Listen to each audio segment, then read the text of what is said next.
শর্মা হুঁশিয়ার হুঁশিয়ার হুঁশিয়ার হিমন্ত শর্মা হায় হায় হায় হায় হিমন্ত শর্মা হায় হায় হায় হায় আপনাদের মন্তব্য বন্ধ করো মুসলমানক আক্রমণ করা বন্ধ করো মুসলমানক আক্রমণ করা বন্ধ করো হিমন্ত শর্মা মুর্দাবাদ মুর্দাবাদ মুর্দাবাদ go back go back Assam সরকার go back go back go back Assam সরকার হায় হায় হায় হায় হায় অসম সরকার হায় হায় হায় হায়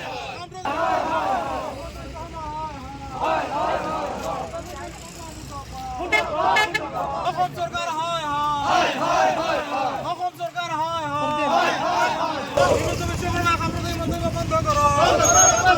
মুসলমানক সাম্প্রদায়িক আক্রমণ করা বন্ধ করো মুসলমানক আক্রমণ করা বন্ধ করো মুর্দাবাদ মুর্দাবাদ অসম সরকার হায় হায় হায় হায় অসম সরকার হায় হায় হায় অসম সরকার হায় হায় হায় অসম সরকার হায় হায় হায় হিমন্ত শর্মা হায় হায়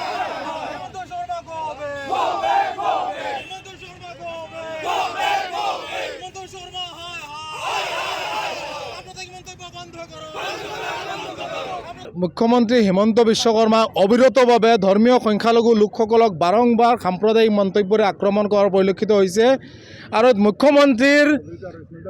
উচতনিমূলক এই মন্তব্যৰ পিছত সমগ্ৰ বিজেপি দলটোৱে আৰু একাংশ উগ্ৰ হিন্দুত্ববাদী নেতা পালি নেতা ওতঃপ্ৰোতভাৱে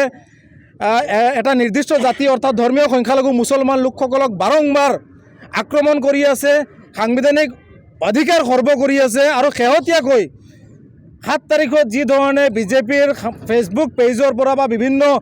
সামাজিক মাধ্যমত মুছলমান লোকসকলক মুখ্যমন্ত্ৰী হিমন্ত বিশ্ব শৰ্মাই গুলি মাৰি থকা যি ভিডিঅ' ভাইৰেল হোৱাৰ পিছত সমগ্ৰ দেশখনত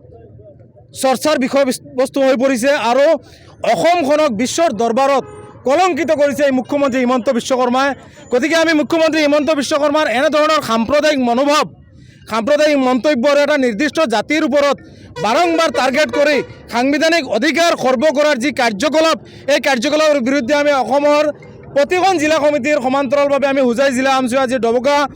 ষ্টেট বেংকৰ সন্মুখত আমি প্ৰতিবাদী কাৰ্যসূচী হাতত লৈছোঁ। আমি স্পষ্টভাৱে মুখ্যমন্ত্ৰী হিমন্ত বিশ্ব শৰ্মাক সকীয়াই দিব বিচাৰিছোঁ,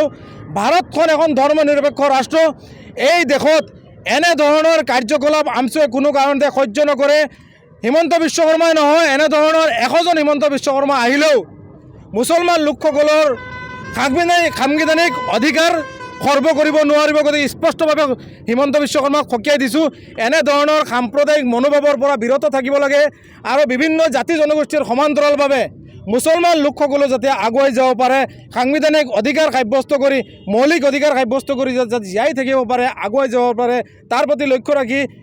মুখ্যমন্ত্ৰী হিমন্ত বিশ্ব শৰ্মাই এখন সন্মানীয় পদবীত যিহেতু তেওঁ আছে, গতিকে তেওঁৰ পদবী মৰ্যাদা অটুট ৰাখি